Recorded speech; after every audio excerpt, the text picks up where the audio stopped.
This video is my thoughts and opinions on the Nintendo Switch 2 Direct that aired today at 6 a.m. PST, which, yeah, I got up for, that was not fun, but, well. If you are watching this and haven't seen the Direct, I'd recommend going and watching that on your own time. I've included a link in the description. Part of the fun of a Direct is being surprised, not hearing some rando talk about, whatever was announced. So, go watch it, this video isn't going anywhere, and when you're done, come back and hear my thoughts about it. Okay, we all good? All gone? Let's get started. So the Nintendo Switch 2 got announced, and wow, was it good. I mean, they even updated the intro to be all kinds of fancy and new, so you know they're gonna pull out all the stops. I would have liked news about an upcoming Fire Emblem, but whatever. Everyone was eating good with this thing. It was about as good of a console reveal as can be. Now, I don't want to talk on the price because it's kinda... oh, yeesh. I think gamers are finally hit by the Cheeto Man's tariffs, but whatever. But being honest, I know I won't be able to resist, so let's talk about the games.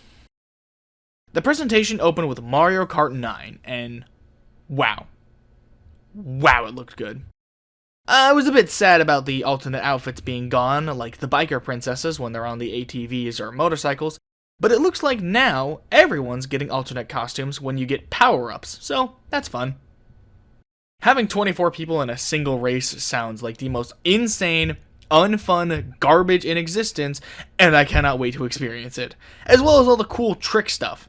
Seriously, it kind of reminded me of some concepts I remember hearing about Mario Kart X, the extreme game that was cancelled to make Mario Kart Wii, like grinding and flipping twice in a single jump. The elimination races sound fun. Tony Hawk's Downhill Jam, anyone? Anyone?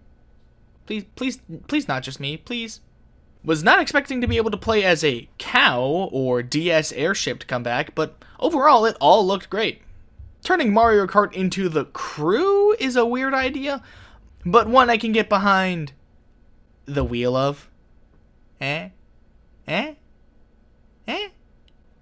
to race from stage to stage is cool, and while I know that's the mode I'll definitely prefer whenever it comes out, I hope they have a bit more of a stripped down mode for quick and easy gameplay. Looking forward to the Direct based entirely on this game because I want to know more, like who's playable and how carts work, if they're, customizable or just get in and go. And are jet skis transformations like the anti-grav, or is that just a special car? Next was the showcase of the new console, and I love the aesthetics. The colors are really appealing, and the increased size of the control sticks sound perfect, though I wonder if Switch controllers will be compatible, kinda like the Wii and Wii U both using Wiimotes. The C button to bring up a voice chat is a bit weird, but at least it's something, and if the mic works as it's intended, I hope it works out well. Screen sharing is cool, they basically just added Discord into the console, and I like that you can either see your friend's screen, or you can just banish them into the ether forever. The frame rate on the screen sharing was admittedly awful, but I'd imagine it'll be ironed out. And if not, who is really going to use this? And then, there's this. An easy method to become your friend's personal VTuber, minus the V and the tuber. The ability to insert your face into some games like Mario Party sounds really stupid, but I can't lie and say that it doesn't sound kind of fun at the same time. And a change as minor as 2 USB-C ports it's still appreciated nonetheless. Close enough. Welcome back, DS Play. This is actually a really great move, because now you can play multiplayer games with your broke friends who can't afford to pay for games, the cheapos. Plus, making it so earlier games are getting updated to be compatible is a smart move. I'm excited to see what other games become compatible with this. The enhanced pixels didn't look too impressive at first, but seeing how they compare before and after is actually really cool, as it goes from, man, this is kind of blurry still, to that's how good the background details are? I'm not a big frame rate graphics snob, but being able to hit 180p 120 FPS sounds impressive, even if it won't matter to me. The tour of the Nintendo Switch 2 controller app should have been free, full stop. This could have been Nintendo's Astrobot, and now it's just a stupid microtransaction no one will get, even if it's like $5. Wii Sports, you are not. The carts are red now. That is neat. The Pro Controller looks really scrunched together and as if it might be a bit clunky to hold, but the audio jack is cool. Getting a feature Xbox has had since like 2006 is nice. 19 years isn't that long of a wait. Nintendo Switch 2 versions of Nintendo Switch games. I was worried about this. One of the reasons I foresaw this console failing is not being backwards compatible, and Nintendo forcing us to rebuy all our old games, like the Switch from Wii U to Nintendo Switch 1. But thankfully, it sounds like a decent bargain. If you already have the game, whether that's digital or physical, it's a $10 to $15 price to upgrade to get better graphics, better frame rates, better load times, even some special compatibility sounds like a good bargain. Now obviously, free would have been preferred, but the fact that there's a cheap option that isn't just buy it again is a nice olive branch. Still would have liked free though. Jamboree doesn't look all that interesting because Bowser Live looks kind of lame, the face cam is only kind of funny, and the roller coaster seems a bit lackluster. The Zelda games are already pretty, and these upgrades help, and while it's a bit easier to tell the difference than from Mario Party, it's still not a whole lot. I like the fact that they remade the Pip-Boy app, and the ability for the game to tell you where the Koroks are will be appreciated. Also, the ability to upload your creations sounds fun. People, please upload as many giant robots as you can to the app, and I will actually play Tears of the Kingdom. Kirby Nintendo Switch 2. Cool.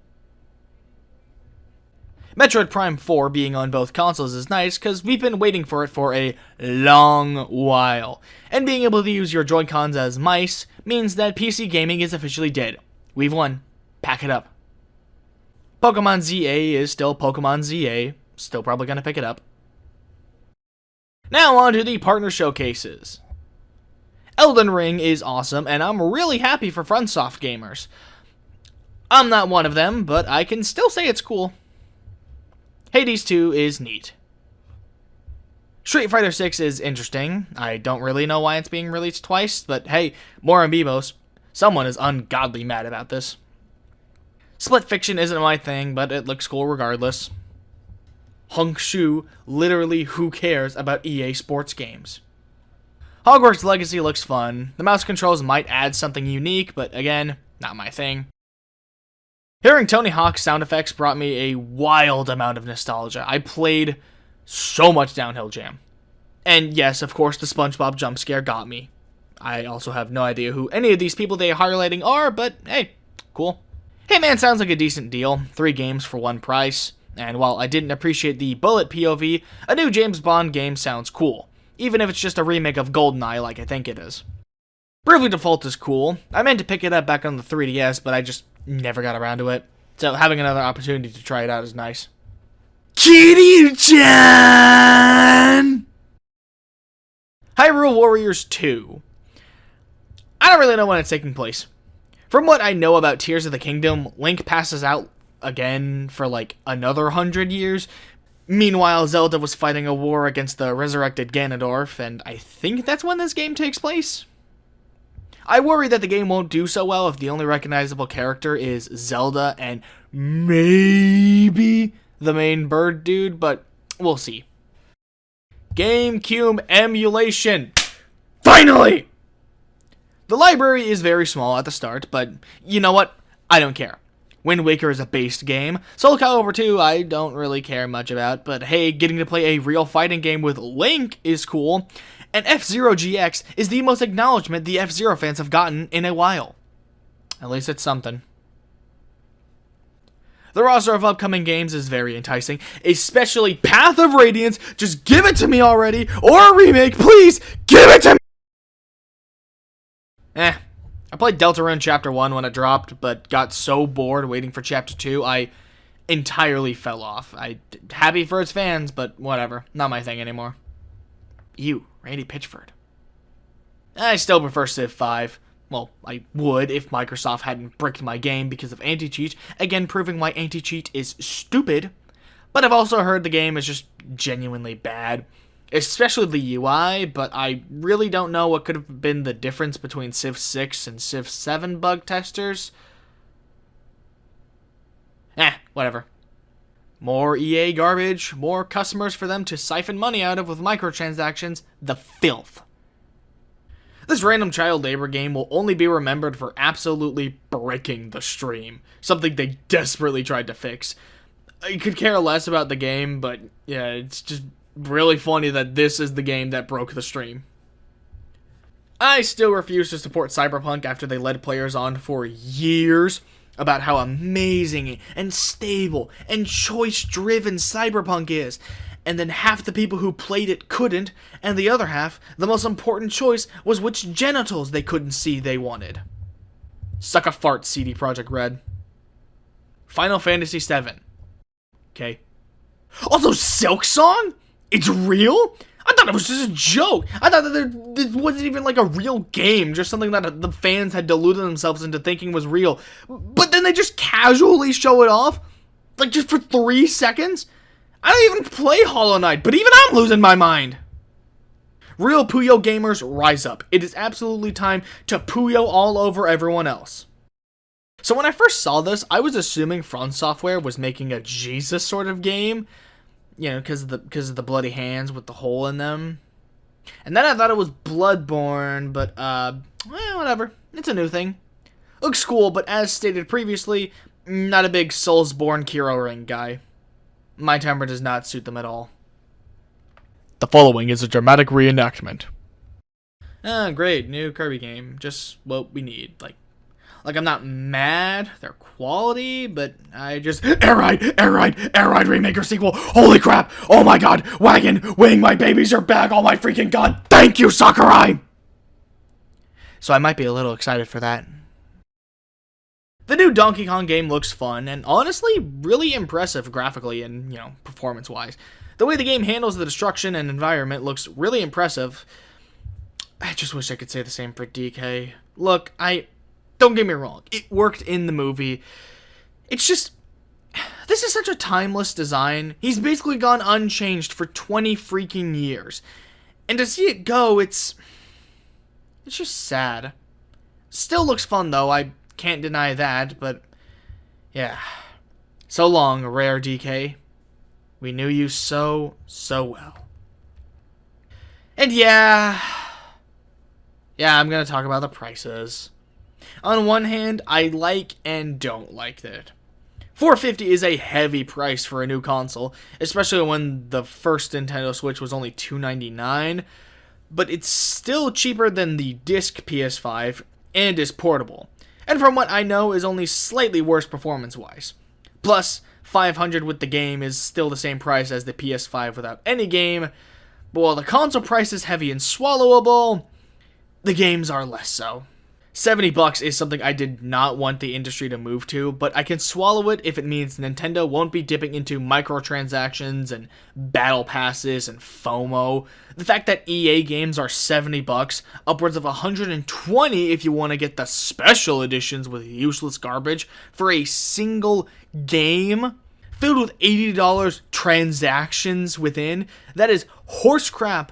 So I could theoretically swallow the $70. But god, $80 for Mario Kart? $80? $80, guys. What are we doing? That is rubbish. That is garb. And like, I hope that there's enough of a backlash from this that Nintendo lowers the price. Like, I know it's probably not gonna happen, but I can dream, man. Like, other than the prices, it was an awesome direct. So many cool games were shown off, and so many unique things were shown off about what this console can do, what the controllers can do, and what sort of experiences we can expect. But that lingering taste, man. I hope it can be turned around. I want Nintendo to succeed. I don't want another Wii U. I want a Nintendo Switch 2. Speaking of which, Nintendo, my loyalty is easily bought, and I would be totally down to accept one if you so desired to give me one in order for a review copy. Thank you, Nintendo, very much. I love you. Bye-bye.